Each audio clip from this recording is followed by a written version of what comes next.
It's amazing how you get better the older you get. The one thing I found out about Washington, D.C., the traffic here is worse than New York, Chicago, and Los Angeles put together.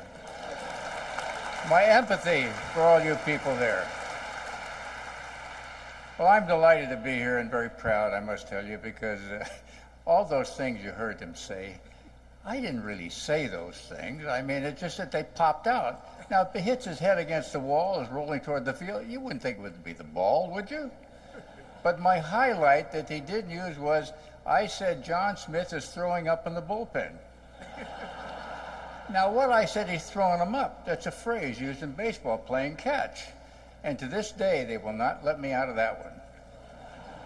But anyway, I must tell you that when the Japanese hit Pearl Harbor in 1941, those of people like me, 17 years old, couldn't wait to get in the service. And of course, what I wanted to get into was naval aviation, the V-5 program, and that came from these two naval officers walking down with wings that were this big.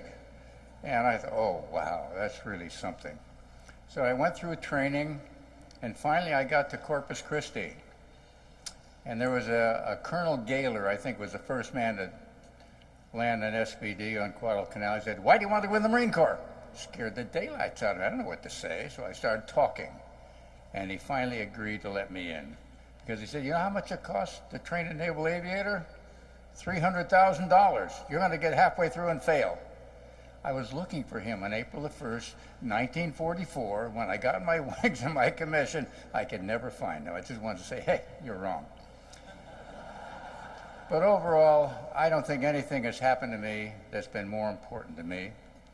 And the friends that I met in the service have never left me, only through death, which makes me sad thinking about it. The worst day of my life came on the day I returned from Korea, and they had a day for me at Yankee Stadium. About 8 o'clock in the morning, the phone rang, and the voice was, I'm so-and-so.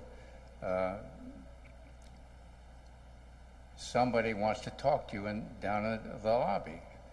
So I went down there. It was a woman. And my roommate blew up in front of me. And she wanted to know if her husband was really dead. Because in Korea, a lot of people disappeared. They didn't find them. They were gone. And it showed up later. And I said, yes, he was. That was the worst day of my life. I had 5 kids. And she finally found out that her husband was dead. Those kinds of things are so difficult. One thing about air war, it's clean.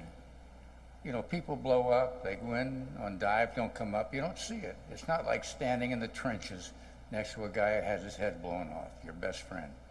But one of the things that I will never forget, frankly, was that one day at Yankee Stadium when I had to tell this woman that her wife was dead, that her husband was dead.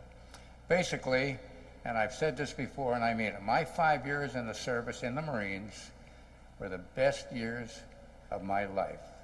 I mean, from a standpoint of what I learned, what it meant to me, it has never changed.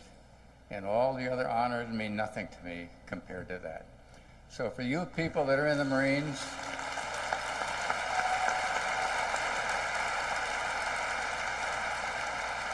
in the Navy as naval aviators, we all have one common bond. We stuck together and we did the job. I want to thank you very much for this honor. I don't accept it for myself. I accept it for the men that I left in the Pacific and the men that I left in Korea. God bless them. Thank you.